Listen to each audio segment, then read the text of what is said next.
Salam sejahtera Malaysia, denyut nadi suara rakyat bergema di channel ini. Terima kasih kerana terus bersama dalam channel ini untuk mendapatkan berita terbaru setiap hari. Sila tekan butang subscribe, like dan share. Malaysia kita punya, cintai Malaysiaku, kita jaga kita. Kita akan mulakan berita terbaru daripada channel ini. Tekan butang subscribe, like dan share. Salam sejahtera Malaysia, denyut nadi suara rakyat bergema di channel ini. Harapan seluruh rakyat Malaysia masih lagi sama sampai sekarang, iaitu kita mau supaya Jolo dapat ditangkap. Jolo dapat ditangkap, dibawa balik ke Malaysia supaya dia dapat pengadilan seadil-adilnya. Kalau dia salah, salahlah. Kalau dia betul-betul lah.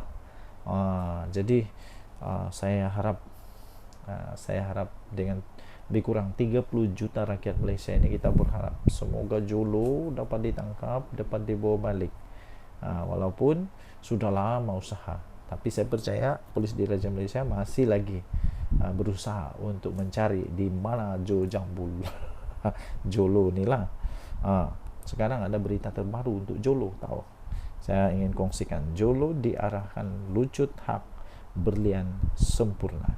Hakim mendapati 3 berlian itu dibeli menggunakan dana 1MDB yang diseleweng. Lo tak hijau yang didakwa dalang menyeleweng dana 1MDB diperintah melucut hak berlian sempurna dibeli untuk ibunya daripada pembuat barang kemas yang mereka bentuk perhiasan selebriti seperti Beyonce dan Adele. Hakim Mahkamah Persekutuan di Los Angeles pada Isnin telah pun mengeluarkan perintah memerintahkan ahli perniagaan yang dalam buruan sekarang ini, yang memang famous lah, dikenali seluruh dunia, lebih dikenali sebagai Jolo ni, untuk menyerahkan tuntutan terhadap cincin berlian 7.35 karat serta subang berlian sepadan yang kedua-duanya melebihi 3 karat. Hakim mendapati ianya telah dibeli. Berlian ini telah dibeli dengan menggunakan dana berbilion dolar yang diseleweng daripada 1MDB. Cincin berkenaan sekarang ini dinilai sekitar US dollar 1.17 juta, dan subang itu pula dianggarkan bernilai US dollar 628,000. Hoyo, ini cincin harganya lebih kurang 5 juta ringgit. Gila ke apa? Subang itu pula 628,000 US dollar. Lebih kurang berapa? 3 juta lebih ni. 3 berlian tersebut direka bentuk oleh mereka berprestis berpangkalan di New York, Lawrence Schwartz, yang menurut pendakwa Amerika Serikat turut membuat rantai leher berjumlah USD 23 juta bertata berlian merah jambu untuk dijadikan pemberat kertas dan secara peribadi dihantar kepada Rosmah Mansur, isteri bekas Perdana Menteri Najib Razak, menurut testimoni Mahkamah Amerika Serikat. Wih, hebatnya Rosmah Mansur ni, memang hebatlah. Kalau betul ini pemberat kertas 23 juta. Kayaknya Hakim Daerah AS Del Fisher di Los Angeles menyifatkan berlian dijadikan hadiah daripada Lo kepada ibunya Evelyn adalah permata hasil jenayah diseleweng menerusi penipuan 1MDB. Lo Tejo masih diburu oleh pendakwa oleh pihak berkuasa Amerika Serikat dan Malaysia.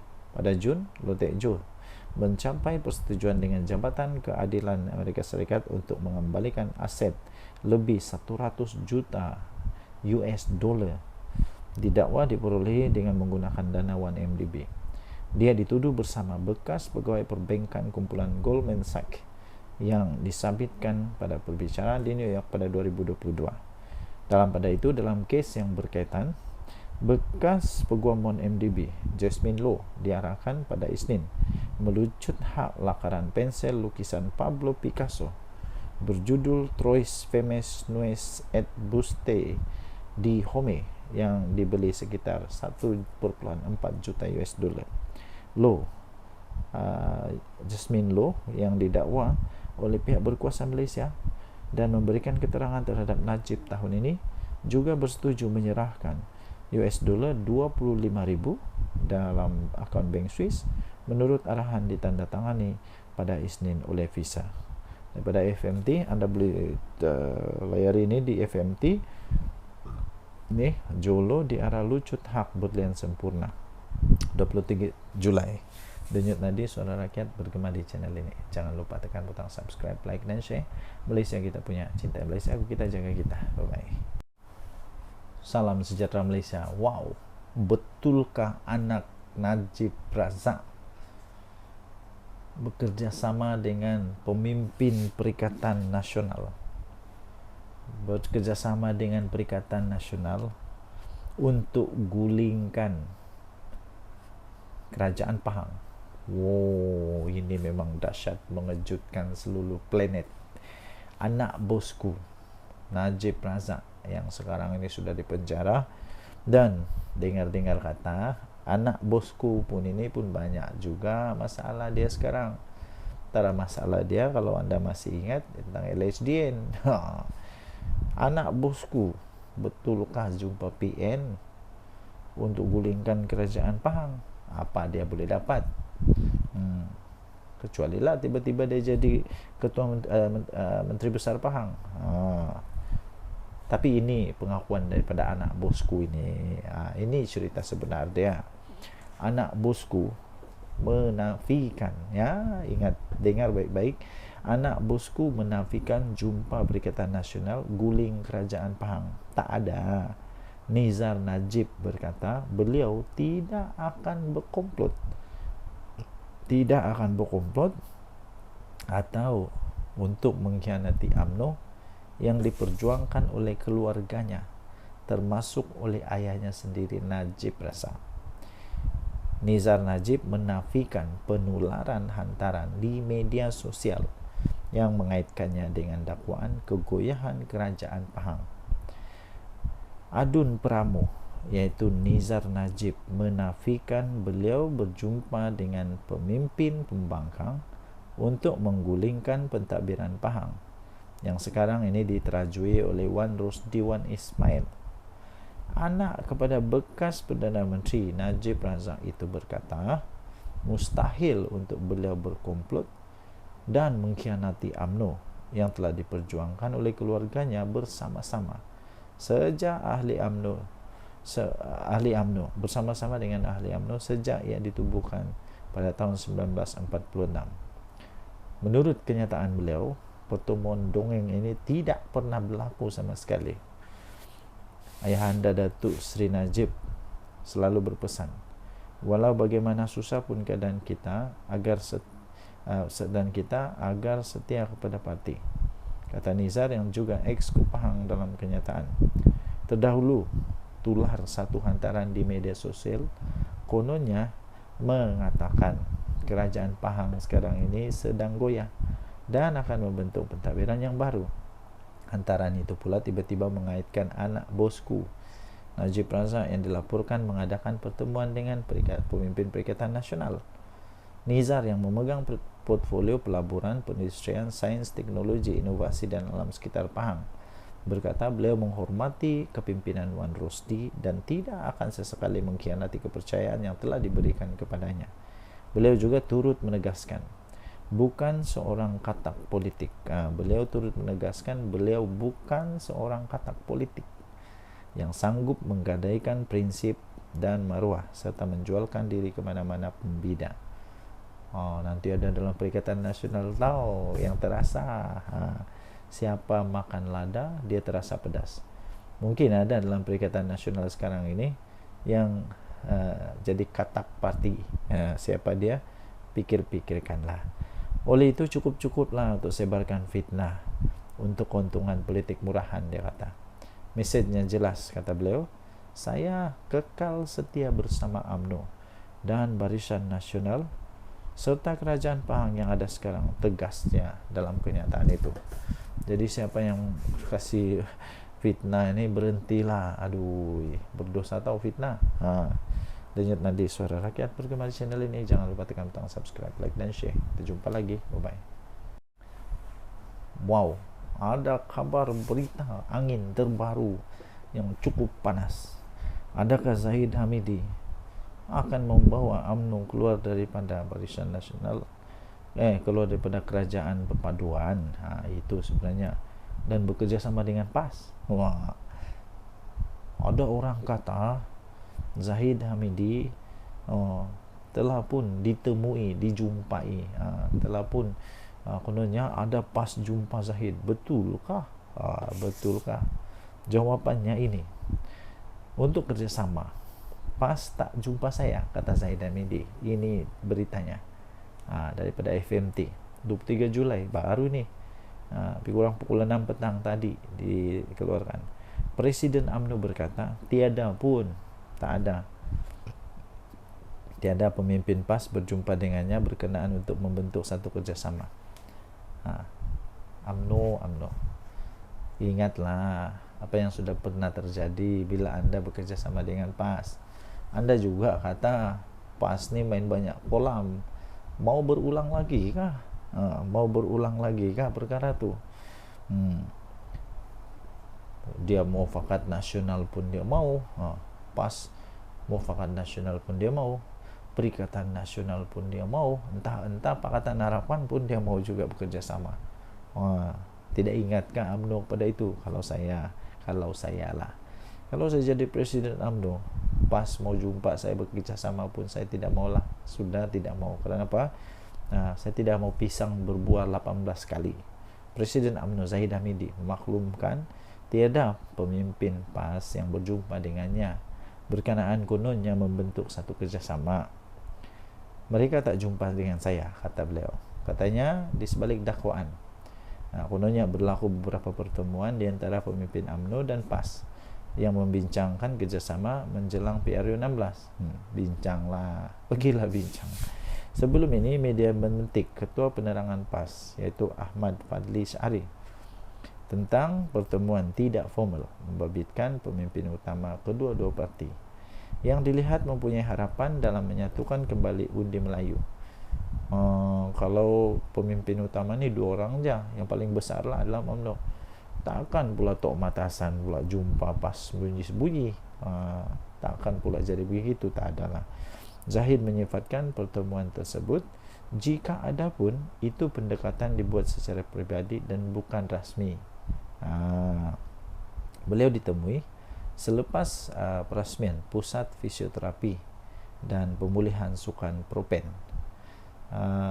Zahid pada 8 Julai yang lalu mengumumkan UMNO tidak. Zahid pada 8 Julai dia sudah pun mengumumkan tidak akan bekerjasama dengan PAS selagi Hadi Awang menjadi presiden. Nampaknya Hadi Awang yang masalah pada PAS ni. Kalau beginilah, tidak akan bekerjasama dengan PAS selagi Hadi Awang presiden. Entah kenapa, tanyalah Hadi Awang.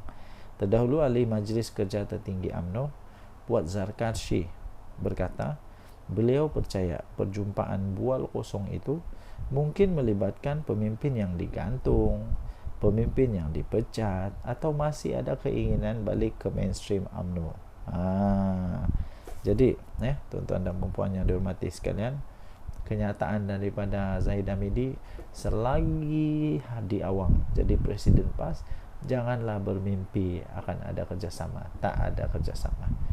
Dan tadi Suara Rakyat bergema di channel ini. Jangan lupa untuk tekan butang subscribe, like dan share. Malaysia kita punya, cintai Malaysia aku, kita jaga kita. Bye-bye. Salam sejahtera Malaysia. Tunjuk nanti Suara Rakyat bergema di channel ini. Berita tentang PM Anwar, Datuk Sri Anwar Ibrahim, Perdana Menteri kita, tumbang letak jawatan. Berita tentang kononnya Datuk Sri Anwar Ibrahim akan tumbang, akan letak jawatan kerana ada ura-ura mungkin Barisan Nasional akan tarik Muhyiddin, tarik sokongan Muhyiddin Yassin akan jadi Perdana Menteri ke-11. Itu paling ditunggu-tunggu setakat inilah. Saya nampak semua orang tunggu-tunggu ini. Tapi saya ingin tekankan kepada anda, tuan-tuan dan puan-puan yang dihormati sekalian, ini tidak akan berlaku. ini tidak akan berlaku. Sehingga ada yang paling lucu, ada yang lucu juga, sampai ada orang lucu, saya rasa lucu, orang beri komen kepada video saya, kata begini, kalau Muhyiddin angkat sumpah, dia akan angkat sumpah di mana? Di planet Marik kah, di planet Pluto kah? Ada lagi yang lagi lucu, orang kata ya dia akan angkat sumpah di Istana Negara, di tandas Istana Negara. Itu adalah komen-komen lucu lah.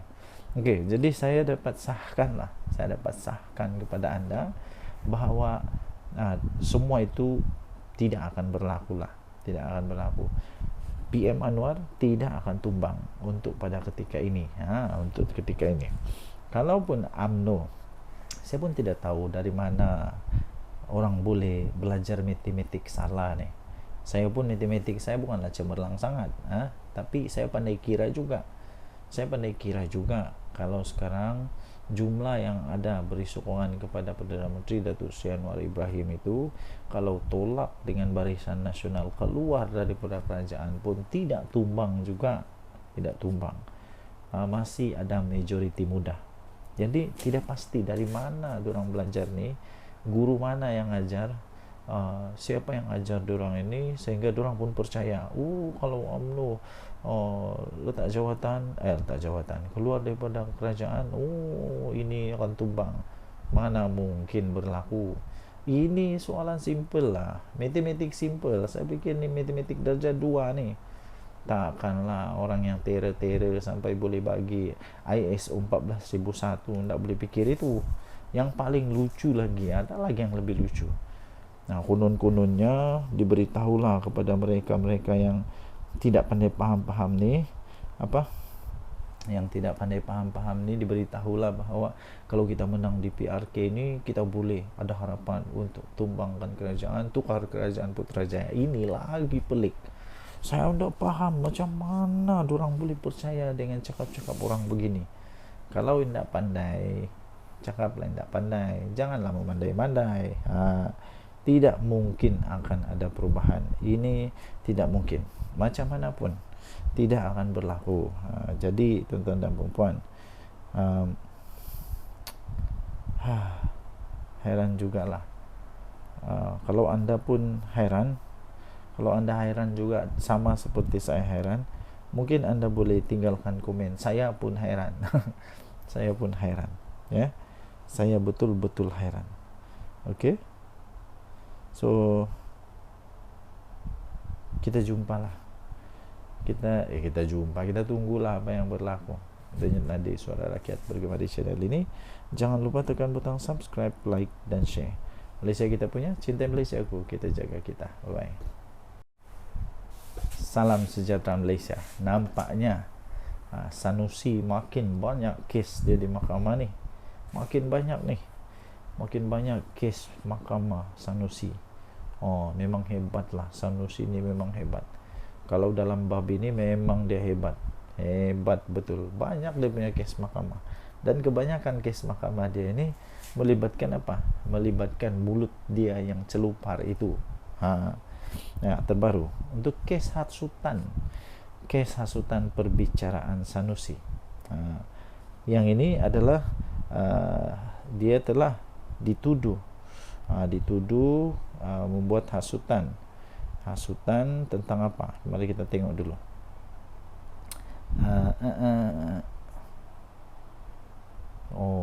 Dia telah dituduh menghasut, dan hukuman dia mengikut section 4, didakwa mengikut section 4-1-B Akta Hasutan 1948, dan beliau boleh dihukum mengikut section 4-1 akta yang sama, membawa hukuman maksimum penjara 3 tahun atau denda 5,000 atau kedua-dua. Jadi mungkin 5,000 ni sikit je lah, tak ada pun celah-celah gigi je ni kalau 5,000. Tapi yang penjara tu, kalau dia kena penjara, semua dia punya hak keistimewaan boleh ditarik balik. Okey, jadi apa yang cerita tentang kes hasutan ini? Perbicaraan Sanusi ditangguhkan. Perbicaraan kes Menteri Besar Kedah Datuk Seri Muhammad Sanusi Maknor atas 2 pertuduhan menghasut yang sepatutnya bermula pada 22 Julai yang lalu telah ditangguhkan ke September depan. Pertuduhan terhadap pemimpin PAS yang kontroversi itu berhubung isu pelantikan Menteri Besar Selangor dan penubuhan kerajaan perpaduan dalam satu ceramah politik. Ini memang teruklah Sanusi kena kali ini. Siapa yang buat laporan polis? Majlis Dewan Diraja Selangor. Bukan calang-calang. Hakim Datuk Aslam Zainuddin menetapkan tarikh itu selepas pihak pembelaan Sanusi menghantar representasi terbaru kepada Jabatan Peguam Negara pada minggu lalu. Peguamnya iaitu Awang Armada Jaya Awang Mahmud berkata pihak pembelaan percaya AGC memerlukan masa untuk mempertimbang representasi itu serta meneliti perkembangan baru dalam kes berkenaan.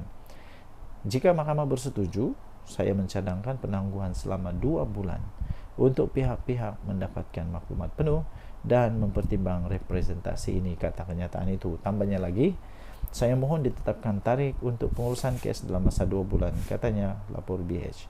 AGC pada Mei yang lalu mengesahkan telah menolak representasi yang dikemukakan oleh Sanusi bagi membatalkan 2 tuduhan menghasut yang dihadapinya oleh ahli Dewan Undangan Negeri Januari itu. Pada 18 Julai 2023, Sanusi yang juga pengurusi Perikatan Nasional PN Kedah mengaku tidak bersalah di Mahkamah Session Selayang atas 2 pertuduhan berkenaan. Kes itu kemudian dipindahkan ke Mahkamah Tinggi Shah Alam 1 Februari yang lalu untuk dibicarakan. Ketua Pengarah Pilihan Raya PAS itu juga mengemukakan representasi kepada AGC untuk membatalkan 2 pertuduhan dihadapinya, tetapi representasi itu ditolak. Mahkamah sebelum ini telah menetapkan 23, 29 dan 30 hari bulan serta 5, 6, 9, 12. Salam sejahtera Malaysia. Denyut nadi suara rakyat bergema di channel ini. Belum pun bermulanya kempen untuk PRK negeri, adun negeri, sudah ada keyakinan besar daripada kerajaan perpaduan bahawa tempat ini bakal dirampas oleh kerajaan perpaduan. Adakah mereka boleh mengalahkan PAS bersatu Perikatan Nasional di Dunegiri? Tinggalkan komen anda. Okey. So, siapa yang sangat sangat yakin bahawa PAS akan kalah atau bersatu akan kalah di sana, tidak lain tidak bukan bekas orang besar PAS sendiri,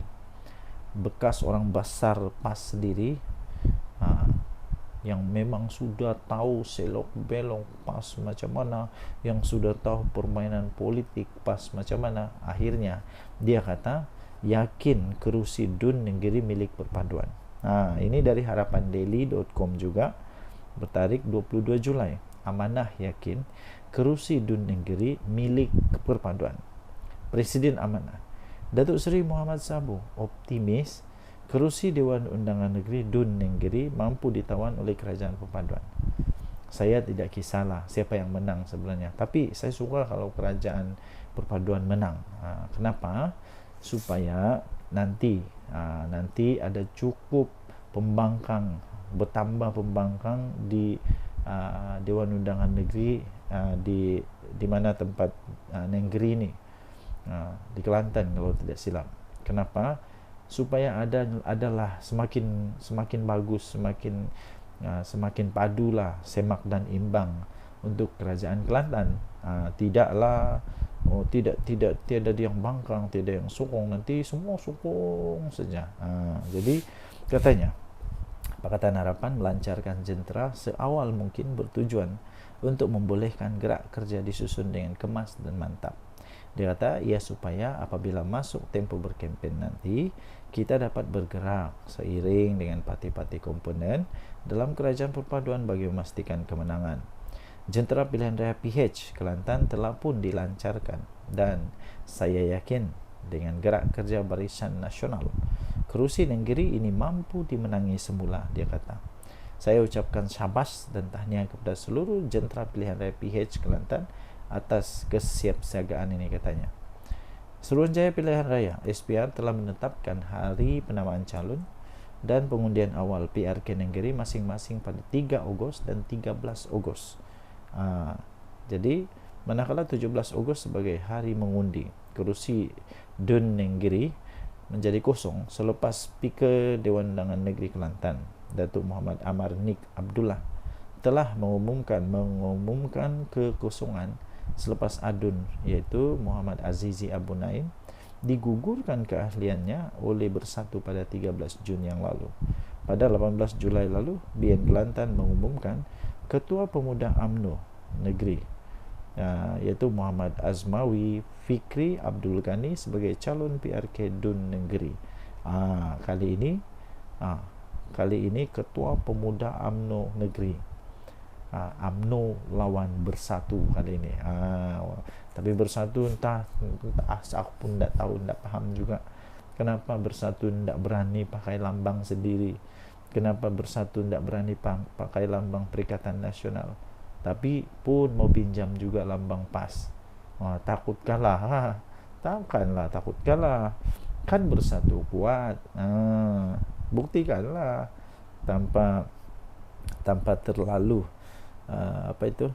terlalu berharap sangat dengan PAS pun boleh menang. Ini terpaksa pula pakai terpaksa pula pakai logo daripada PAS. Entah kenapa. Mungkin anda tahu, tinggalkan komen. Denyut Nadi Suara Rakyat bergema di channel ini. Jangan lupa tekan butang subscribe, like dan share. Bye bye. Salam sejahtera Malaysia. Denyut Nadi Suara Rakyat bergema di channel ini. Ada juga kebenarannya bila kawan saya kata PAS ni pelik sikit. Kalau dia buat tidak salah. Kalau dia buat tidak salah, malah nanti dia akan keluarkan banyak dalil lah, banyak macam lah. Dia akan keluarkan dalilnya, dia akan buat macam-macam lah, ya, macam-macam. Tapi kalau orang lain buat, semuanya salah. Semua salah, tak ada yang betul kalau orang lain buat. Tapi kalau dia buat, mesti ada dalilnya. Anda setuju kah dengan kawan saya punya kata itu? Kadang-kadang ada benarnya. Termasuk satu ni lah. Waktu DAP bersama dengan PAS, okey je. Nama itu waktu itu kalau saya tidak silap nama dia Pakatan Rakyat. Waktu itu Pakatan Rakyat kalau saya tidak silap. Pernah juga di dalam pentas ceramah duduk sebelah Lim Kit Siang adalah Tok Guru Hadi Awang. Kalau tidak silap dialah kot. Kalau saya tidak silap lah. Kalau saya silap bagi tahu lah. Tapi tiada pula orang bising. Malah walaupun semua waktu itu semua okey je. Okey je. Tapi ni ada satu ni. Tiba-tiba saja bila UMNO bersama dengan PAS, seolah-olah Malaysia ni bakal kiamat. Seolah-olah Malaysia ni bakal hancur lah, musnah lah, macam-macam lah. Tiada pula PAS DAP bising, tapi UMDAP semua bising. Ini Ketua UMNO Labuan kasih tempelak dengan kau punya PAS. Jadi walaupun sekalian, apa pula kata anda? Kenapa dulu PAS bersama DAP okey je? Okey je. Tapi sekarang UMNO dan DAP tak boleh bersama. Ketua UMNO Labuan Muhammad Rafi Ali Hassan telah muncul, tampil menempelak golongan yang bising sangat dengan kerajaan UMNO DAP atau UMDAP dalam kerajaan paduan. Katanya keputusan menjalinkan kerjasama itu bukannya disebabkan anak murid mau mengikut cakap guru. Sebaliknya ia untuk menyelamatkan parti. Katanya keputusan kita bersama dengan kerajaan perpaduan bukan pada waktu zaman kami bersetuju kerana menghormati titah daripada di-Pertuan Agong dan untuk menyelamatkan negara yang tiada kerajaan. Kemudian dia kata kita bergabung dengan DAP ini selepas pilihan raya umum, bukan sebelum pilihan raya. Betul atau tidak? Betul lah.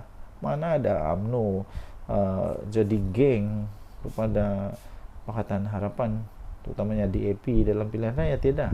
Tapi hanya sanggup bekerjasama dengan DAP selepas Agong mengeluarkan titah. Jadi menghormati titah Agong dan untuk menyelamatkan kerajaan Malaysia supaya ada kerajaan memimpin, Jadi UMNO bersamalah dengan DAP. Dulu PAS bersama dengan DAP, kenapa? Apa alasannya pula?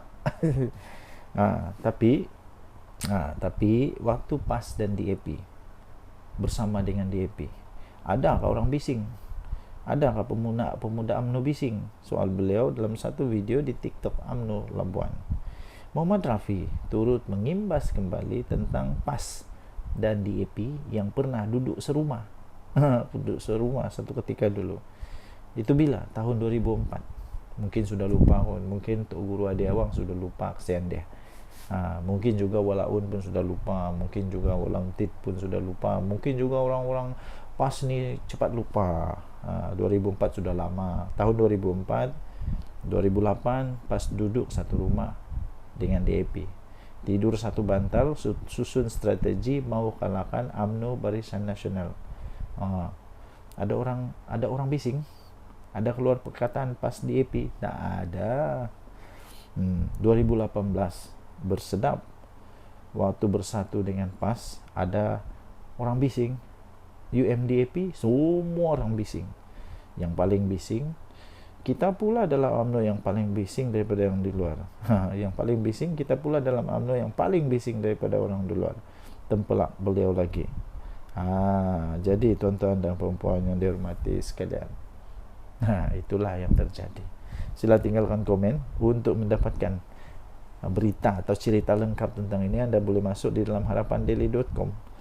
22 Julai tajuk dia, tiada pula PAS DAP, tapi UMDAP semua orang bising. Tempelak ketua UMNO Labuan. Kita jumpa lagi. Bye bye. Salam sejahtera Malaysia. Denyut nadi suara rakyat bergema di channel ini. Sebelum kita teruskan, saya nak minta tolong untuk anda tinggalkan komen. Adakah anda suka kerajaan yang ada sekarang ini? Tinggalkan komen juga apa pendapat anda dengan pembangkang yang ada sekarang ini. Adakah pembangkang ini betul-betul jujur? Adakah pembangkang ini betul-betul ikhlas hatinya? Adakah mereka betul-betul orang kata suci, murni, mulus, tak ada dosa dan sebagainya? Anda boleh tinggalkan komen anda, tapi janganlah mengutuk-ngutuk ya, jangan memfitnah, jangan mengutuk, jangan juga keluarkan kata-kata yang tak baik. Anda boleh komen. Okey, so terbaru ada satu pendedahan yang cukup dahsyat. Ini cukup dahsyat. Saya fikir pemimpin PN ini akan bingung, pening kepala jugalah. Soalnya biasalah, siapa yang nak masuk politik, mau tidak mau kamu akan jadi sasaran, akan jadi sasaran kepada paparazi. Dulu paparazinya hanya wartawan tahu. Sekarang paparazinya bukan hanya wartawan, malah seluruh netizen akan jadi paparazi. Malah paparazi dari netizen itu lebih hebat. Kadang-kadang lebih hebat daripada pemberita sekalipun. Terbaru ini ada satu pendedahan terbaru ya, tuan-tuan dan puan yang dihormati sekalian. Kereta hebat betul. Tapi sebelum itu saya mau tanyalah, apa ini maksud zuhud ini? Apa maksud zuhud ini? Sampai saya pun tidak tahu apa ini zuhud. Maklumlah, saya ni budak baru belajar, jadi ada istilah-istilah yang saya tidak pernah dengar. Contoh yang saya pernah dengar ni zuhud. Apa ini zuhud? ZUHUD, zuhud. Ramai teruja lihat koleksi kenderaan zuhud pemimpin PN ini. Ini daripada harapandaily.com. Tarik dia 23 Julai. Ini dia. Gambar dia. Cantik gila kereta ni. Kereta Ford. Tular sejumlah banyak ni, sejumlah koleksi kenderaan bukan kelas maharin yang dikaitkan dengan seorang pemimpin Perikatan Nasional. Keupayaan pemimpin berkenaan dalam memiliki kenderaan-kenderaan terbabit telah mengundang persoalan, sehingga ada yang mengaitkan dengan Suruhanjaya Pencegahan Rasuah Malaysia SPRM. Menurut perkongsian daripada seorang pengguna X, dulunya Twitter, sekarang X, iaitu @saiful adn, dapat dilihat kereta dan motosikal berkuasa tinggi itu yang juga memiliki nombor pendaftaran kenderaan yang cukup istimewa. Gambarnya ini itu semakan daripada Harapan Daily.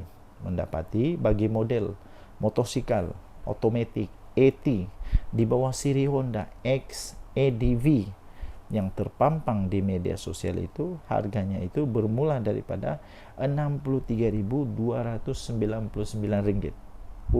Ini bukan motosikal kelas maharin. Mungkin dia ada bisnis kot. Susulan itu rata-rata menyindir sikap zuhud pemimpin berkenaan, malah mencadangkan penduduk di negeri yang dikuasai PN itu bersepakat membaca doa kunut nazilah. Tidak kurang juga yang secara sinis berkongsi gambar penyokong pembangkang yang umum di Ralualaun hanya mampu menunggang motosikal kapcai sambal menjual akhbar rasmi PAS Haraka. Salam sejahtera Malaysia. Masih lagi misteri sampai sekarang ya tuan-tuan dan puan-puan, apa sebenarnya yang terjadi di antara PAS dengan Mat Sabu. Sebab Mat Sabu kan dulu orang kuat PAS. Kenapa dia sanggup untuk tinggalkan PAS dan kemudian dia tubuhkan parti yang disebut sebagai Parti Amanah? Jadi ramai orang nak tahulah apa sebenarnya yang berlaku, apa rahsia di sebaliknya. Mungkin anda tahu salah satu rahsia itu, anda boleh tinggalkan di ruang komen. Apa sebenarnya terjadi di antara PAS dan Mat Sabu, Menteri Pertanian kita sekarang? Apa sebenarnya yang terjadi? Dan sekarang ini ada satu artikel yang saya ingin kongsikan kepada anda.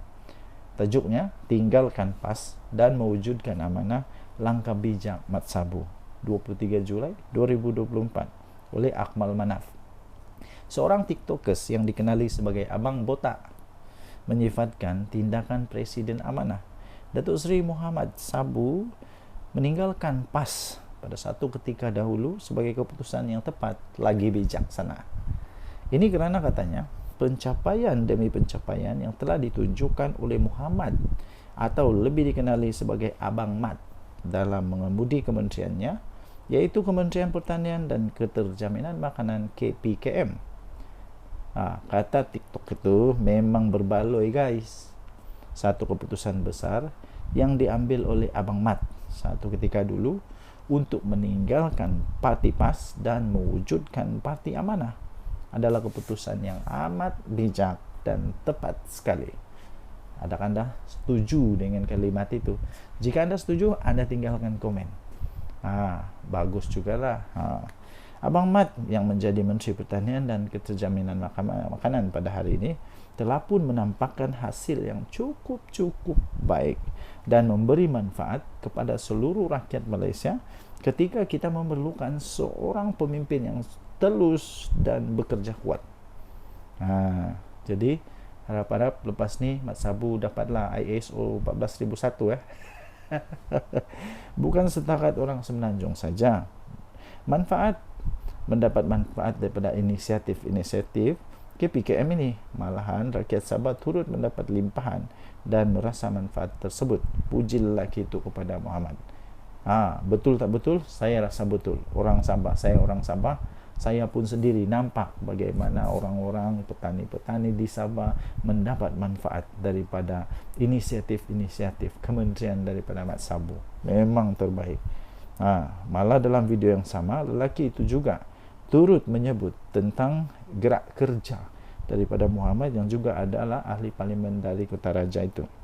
Katanya hari ini YB Mat Sabu menyatakan begitu optimis untuk mendapatkan dana tambahan bagi menambah baik sistem pengairan di jelapang padi di mana? Di Kota Belud, di Sabah tau. Di mana akan mencapai sasaran 10 tan pengeluaran padi, yang mana berlaku sekarang peningkatan 2 hingga 4 tan per hektar per musim. Dengan dana tambahan itu dapatlah diperluaskan lagi program SBB Smart Sawah. Ini yang telah terbukti hasilnya yang begitu memberansangkan. Ini kita pujilah Abang Mat kerana berani meninggalkan Parti PAS suatu ketika dulu dan hari ini dapat menabur bakti dan memberi manfaat kepada semua rakyat Malaysia. Steady Abang Mat, salut, kata lelaki itu sebelum mengakhiri videonya. Saya setuju. Antara banyak-banyak yang saya setuju, ini saya setuju. Kerana apa? Di Sabah sendiri kita boleh nampak ni semua orang di Sabah terutama di tempat saya, sedang sibuk dengan mengurus padi, mengurus insentif, mengurus macam-macam urusan. Kenapa? Adalah adanya bantuan-bantuan yang sangat baik daripada kerajaan. Kerajaan yang dulu pernah buat, ada yang dia pernah buat, ada yang dia tak pernah buat. Ada yang buat semacam melepas batuk di tangga, cakap saja, janji saja, tapi pelaksanaan tidak. Sekarang sudah nampak pelaksanaan. Denyut Nadi, suara rakyat bergema di channel ini. Jangan lupa tekan butang subscribe, like, dan share. Malaysia kita punya, cintai Malaysiaku, kita jaga kita. Bye-bye. Salam sejahtera Malaysia. Denyut Nadi, suara rakyat bergema di channel ini. Tuan-tuan dan puan-puan yang dihormati sekalian, ada satu tajuk artikel berita yang cukup mengejutkan saya. Anda tinggalkan komen apa pendapat anda dengan tajuk berita ini, yaitu PAS sedang diperalatkan bersatu. Betulkah bersatu sedang memperalatkan PAS? Betulkah bersatu sedang tunggang PAS? Tapi kalau betul, takkanlah PAS tak sedar. Takkanlah PAS terus membiarkan dia diperalatkan oleh bersatu untuk kepentingan politik bersatu. Tak akanlah orang-orang bijak macam Hadi Awang, macam Tuan Guru Tuan Ibrahim Tuan Man, ya kan, sampai bagi sijil ISO, mesti ya, orangnya hebat, pandai, bijak. Takkanlah mereka tak sedar mereka sedang diperalatkan. Kalau betul PAS sedang diperalatkan oleh bersatu. Nah, ini daripada Harapan Daily. Walaupun Muhyiddin pernah berkata maksud PAS itu adalah parti ajaran sesat. Dulu Muhyiddin pernah cakap rupanya. Mahathir mengkritik PAS. Punca berlaku peristiwa Mamali. Wan Ahmad Faisal pula pernah berkata penyokong PAS bodoh. PAS tetap menerima mereka. Ini satu ketika dulu. Mungkin sudah dilupakan, tapi orang-orang di Malaysia tidak akan lupa itu. Sebab kenapa? Dirakam, ditulis di newspaper, di YouTube mungkin pun ada, ketika Muhyiddin Yassin kata apa? Ketika dia kata PAS itu parti ajaran sesat. Ketika waktu Mahathir mengkritik PAS, kononnya punca peristiwa Mamali. Kemudian Wan Ahmad Faisal pula pernah kata penyokong PAS ni bodoh. Jadi sekarang siapa yang bodoh? Ini lucu. Sedangkan walaupun Datuk Seri Anwar Ibrahim tidak pernah menyesatkan PAS, DAP pun tidak pernah memperbodohkan penyokong PAS atau membodohkan penyokong PAS. Amanah pun tidak pernah pun untuk membinatangkan PAS. Ketiga parti ini tetap dianggap musuh. Entah tiba-tiba Mahathir jadi kawan, Ahmad Faisal yang kata penyokong PAS bodoh tu pun jadi kawan, Muhyiddin yang kata PAS itu maksudnya parti ajaran sesat pun jadi kawan. Sebenarnya Muhyiddin sangat licik dalam permainan politik. Muhyiddin menggunakan Tun Mahathir untuk menjatuhkan Tun Abdullah Badawi, sehingga Pak Lah menzahirkan duka cita sikap Muhyiddin itu di pentas terbuka. Kemudian Muhyiddin cuba menjatuhkan Najib, kononnya kes 1MDB. Sebelum dijatuhkan, Najib telah pun bertindak lebih awal menjatuhkan Muhyiddin daripada kerusi timbalan Perdana Menteri. Tidak berputus asa, Muhyiddin sanggup menyembah Anwar di penjara. Ihsan Anwar merestukan bersatu untuk bersama dengan Pakatan Harapan.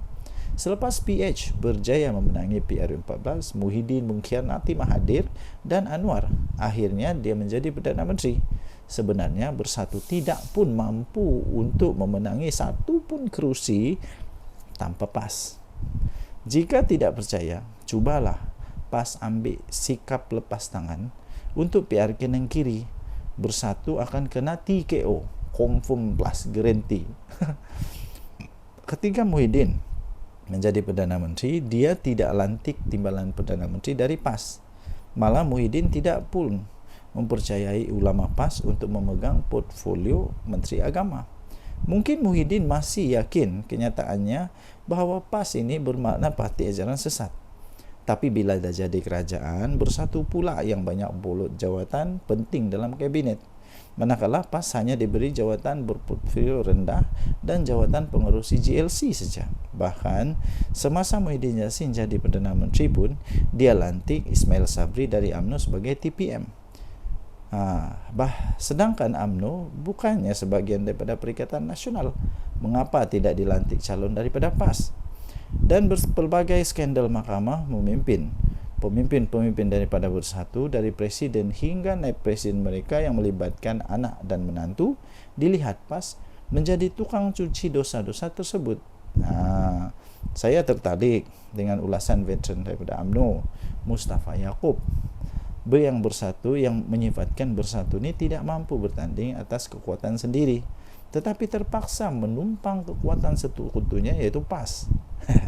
Bersatu terpaksa pula menggunakan logo PAS untuk bertanding di PRK Dun Nenggiri yang akan diadakan 17 Ogos ini. Bersatu tak berani menggunakan logo sendiri atau logo Perikatan Nasional di Nenggiri. Sebab mereka tahu pengundi PAS tidak akan mengundi calon Bersatu. PAS dan PN hanyalah kuda tunggangan Bersatu, di mana mereka digunakan untuk menggerakkan centra bagi pihak Bersatu. Maklumlah, Bersatu bukannya ada kekuatan centra pun. Nampak tak betapa hinanya kedudukan PAS dalam PN? Eloklah PAS tunggang agama, Bersatu pun tunggang PAS, kata tulisan ini. Okey, jadi anda boleh baca ini di di harapandaily.com 23 Julai 2024, ditulis oleh Norman Radzwan. Tajuk dia, PAS sedang diperalatkan Bersatu. Apa pendapat anda dengan tulisan ini? Apa pendapat anda dengan tulisan ini? Anda boleh tinggalkan komen. Denyut Nadir, Suara Rakyat, bergema di channel ini. Bye-bye. Salam sejahtera Malaysia. Denyut Nadir, Suara Rakyat, bergema di channel ini. Sejak sekian lama orang bertanya-tanya, betulkah UMNO akan keluar dari kerajaan ni? Betulkah kerajaan ini akan tumbang kalau UMNO keluar? Soalan itu pertama. Betulkah UMNO mau keluar dari kerajaan? Betulkah Zahid Hamidi akan bawa semua MP dia, semua menteri dia letak jawatan dan jadi pembangkang? Betulkah? Yang kedua ialah betulkah bahawa mereka akan letak jawatan semua menteri-menteri UMNO? Ingat, UMNO tidak kuat macam dulu ya. UMNO bukan macam dulu lagi. Pernah dulu, kalau anda masih ingat, saya pun masih ingat, waktu itu saya sudah cukup dewasa. Sekarang ni dah 40 lebih umur, jadi sudah cukup dewasa lah. Cukup dewasa. Waktu itu ada istilah begini. Waktu ketika UMNO masih kuat, ada istilah kata begini, apapun yang UMNO letak batu kah, letak kayu kah, letak apa sajalah diletak di mana-mana. Waktu masih kuat dulu tu, batu pun boleh menang, kayu pun boleh menang, tunggul kayu pun boleh menang. Kura-kura kalau letak jadi calon pun boleh menang dalam pilihan raya waktu itu. Tapi sekarang tidak lagi. Sehingga baru-baru ini ada juga artikel kata begini, kalau UMNO tidak bekerjasama dengan mana-mana parti, tidak bekerjasama ataupun dia bertanding secara solo untuk pilihan raya umum ke-15 nanti, menurut artikel itu kata, tidak ada harapan untuk UMNO untuk menang besar lagi. Silap-silap Zahid Hamidi boleh kalah, silap-silap Tok Mata Hassan boleh kalah, silap-silap siapa lagi, yang besar-besar lah boleh kalah, silap-silap tumbang dan boleh pupus UMNO ni. Sebab sekarang UMNO bukan macam dulu lagi. Ya, jadi kerana itu ya tuan-tuan dan puan-puan, kalaulah UMNO keluar daripada kerajaan ini, pada pendapat saya, pertama, kerajaan tak perlu risaulah. Tidak perlu risau pun. Kalau dia keluar pun, kerajaan tetap ada majoriti muda. Kerajaan Madani ini, Datuk Seri Anwar Ibrahim, tetap ada majoriti muda dan belum tumbang. Tapi dia dapat disahkan tidak ada lagi majoriti 2/3. Risikonya kepada Datuk Seri Anwar Ibrahim hanya satu, iaitu ketika pembentangan rang undang-undang pembekalan. Kalau tidak ada sokongan, dia mungkin terpaksa letak jawatan. Tapi untuk kata otomatik kerajaan Madani tumbang itu tidak mungkin berlaku. Ya. Jadi Menteri-menteri UMNO saya fikir tidak akan begitu mudah untuk meletak jawatan. Bukan mudah, lagipun ramai orang lagi berbaris menunggu. Kalau semua menteri UMNO keluar, oh bagus jugalah. Ada peluang untuk DAP, ada peluang untuk amanah, untuk isi tempat mereka. Ini pun sebenarnya boleh dikatakanlah, boleh dikatakan hasil daripada persefahaman yang baik dalam kerajaan perpaduan. Walaupun UMNO taklah besar mana kemenangan dia, tidak macam dulu, maksud saya tidak macam dulu kemenangan itu, tapi mereka tetap dihargai oleh kerajaan yang ada sekarang, sampai mereka tetap diberikan banyak jawatan dalam kerajaan. Timbalan Perdana Menteri dari mana? Timbalan Perdana Menteri daripada UMNO, yang sepatutnya boleh saja daripada DAP, tetapi kerana strategi politik menunjukkan bahawa mereka ini sepahaman, ada perpaduan, maka okeylah, bagilah dekat Datuk Seri Zahid Hamidi. Jadi maksud kata begini, UMNO kena sentiasa ingat bahawa mereka ada sekarang ini menjadi kuat semula, bolehlah dikatakan semakin mengorak langkah untuk menjadi kuat, kerana mereka ada satu gabungan persefahaman politik dengan Pakatan Harapan, ya. Jadi hanya satu peluang untuk UMNO dapat menang, ialah dengan bekerjasama dengan Kerajaan Perpaduan, dengan Pakatan Harapan. Kalau tidak, UMNO tak akan boleh kalahkan PAS. Itu for sure lah. UMNO susah untuk kalahkan PAS. Nah, kalau 1 lawan 1, UMNO lawan PAS, memang belum tentu UMNO boleh menang. Okay. Walaupun di tempat DAP, walaupun di tempat yang di tempat yang bukan PAS yang menguasa. Apa pendapat anda? Sila tinggalkan komen. Denyut Nadi Suara Rakyat bergema di channel ini. Bye-bye. Salam sejahtera Malaysia, Denyut Nadi Suara Rakyat bergema di channel ini. Okey, tuan-tuan dan puan yang dihormati sekalian, sepanjang beberapa hari ini, perkara yang amat hangat di seluruh berita ataupun semua penganalisis pengulas politik ialah tentang di mana adanya konon-konon lah, ura-ura lah, konon lah, cerita kabar angin lah, yang mengatakan MCA dan MIC keluar daripada Barisan Nasional. Tuan-tuan dan puan-puan yang dihormati sekalian, itu hanya berita kabar angin. Walaupun begitu, malam ini, hari ini, pagi ini, hari ini, petang ini, apa-apa sajalah masa yang anda tonton video ini, saya ingin nyatakan bahawa tidak ada keuntungan pun kalaulah MCA dan MIC keluar daripada Barisan Nasional. Apa keuntungan bagi mereka? Mungkin anda boleh berikan komen. Apa pendapat anda? Sekiranya MCA keluar daripada Barisan Nasional, adakah yang sanggup untuk menerima mereka sebagai satu gabungan politik, rakan politik di dalam gabungan? Sanggupkah Perikatan Nasional ambil MCA? Sanggupkah Perikatan Nasional untuk ambil MIC? Dan apa kelebihan MCA dan MIC kalau keluar daripada kerajaan? Tidak ada sebenarnya.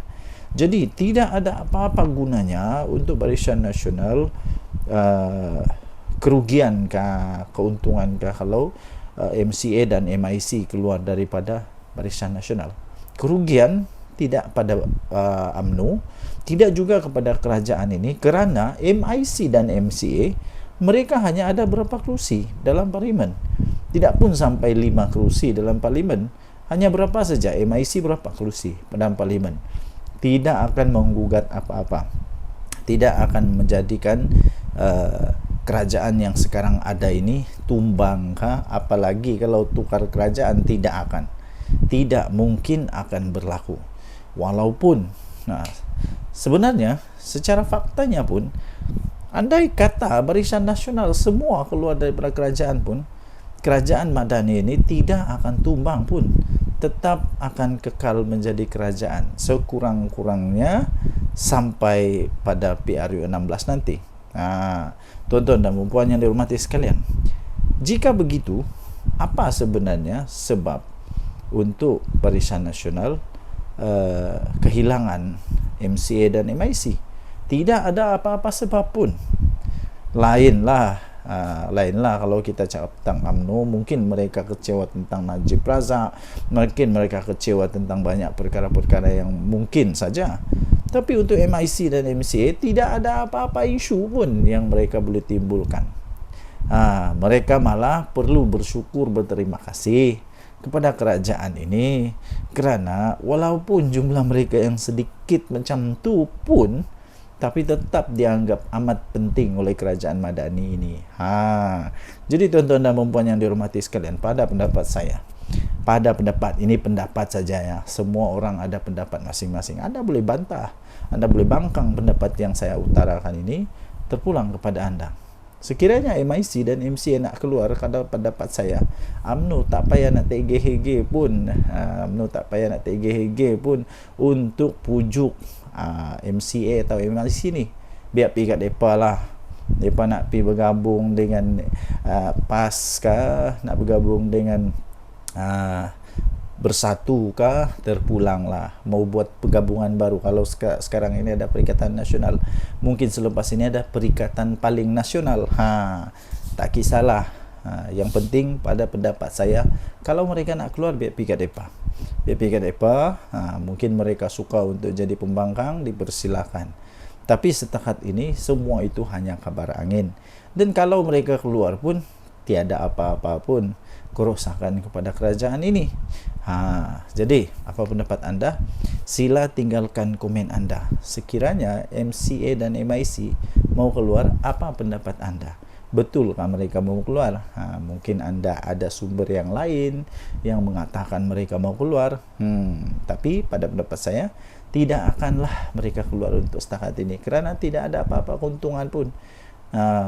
Dan saya fikir UMNO tidak akan tergugat pun. UMNO tidak pun rasa kecil hati kalau mereka keluar. Tinggalkan komen, tekan butang subscribe, denyut nadi Suara Rakyat bergema di channel ini. Bye-bye.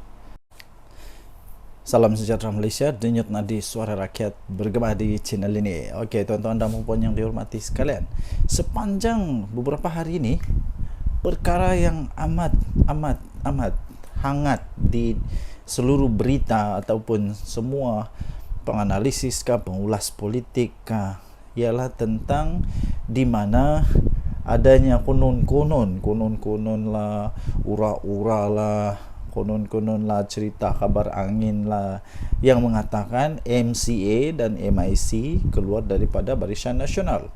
Tuan-tuan dan puan-puan yang dihormati sekalian, itu hanya berita kabar angin. Walaupun begitu, malam ini, hari ini, pagi ini, hari ini, petang ini, apa-apa sajalah masa yang anda tonton video ini, saya ingin nyatakan bahawa tidak ada keuntungan pun kalaulah MCA dan MIC keluar daripada Barisan Nasional. Apa keuntungan bagi mereka? Mungkin anda boleh berikan komen. Apa pendapat anda? Sekiranya MCA keluar daripada Barisan Nasional, adakah yang sanggup untuk menerima mereka sebagai satu gabungan politik, rakan politik di dalam gabungan? Sanggupkah Perikatan Nasional ambil MCA? Sanggupkah Perikatan Nasional untuk ambil MIC? Dan apa kelebihan MCA dan MIC kalau keluar daripada kerajaan? Tidak ada sebenarnya. Jadi tidak ada apa-apa gunanya untuk Barisan Nasional, kerugiankah, keuntungankah kalau MCA dan MIC keluar daripada Barisan Nasional? Kerugian tidak pada UMNO, tidak juga kepada kerajaan ini, kerana MIC dan MCA mereka hanya ada berapa kerusi dalam parlimen. Tidak pun sampai 5 kerusi dalam parlimen. Hanya berapa saja, MIC berapa kerusi dalam parlimen. Tidak akan menggugat apa-apa, tidak akan menjadikan kerajaan yang sekarang ada ini tumbang, apalagi kalau tukar kerajaan, tidak mungkin akan berlaku.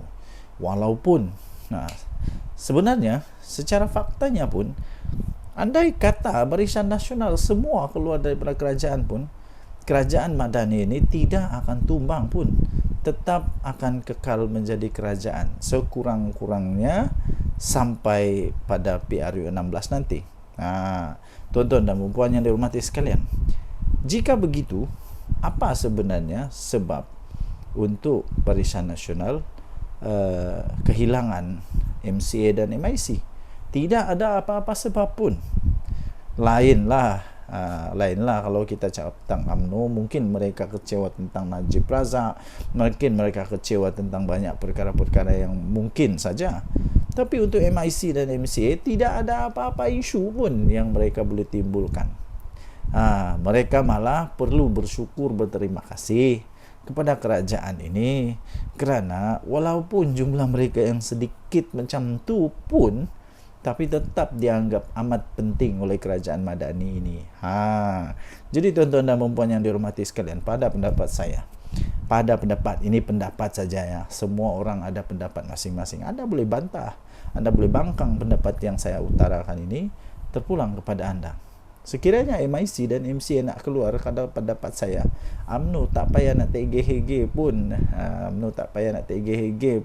untuk pujuk MCA atau MIC ni. Biar pergi kat mereka lah.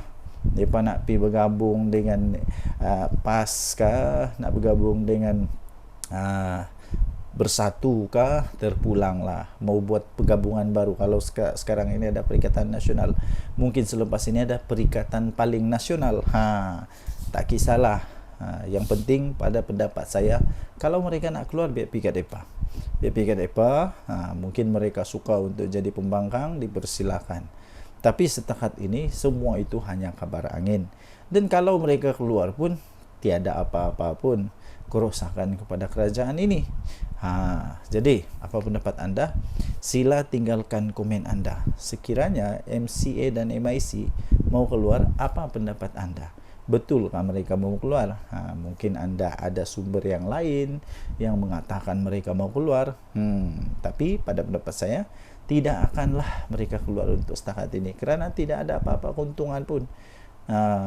Dan saya fikir UMNO tidak akan tergugat pun. UMNO tidak pun rasa kecil hati kalau mereka keluar. Tinggalkan komen, tekan butang subscribe, denyut nadi Suara Rakyat bergema di channel ini. Bye-bye.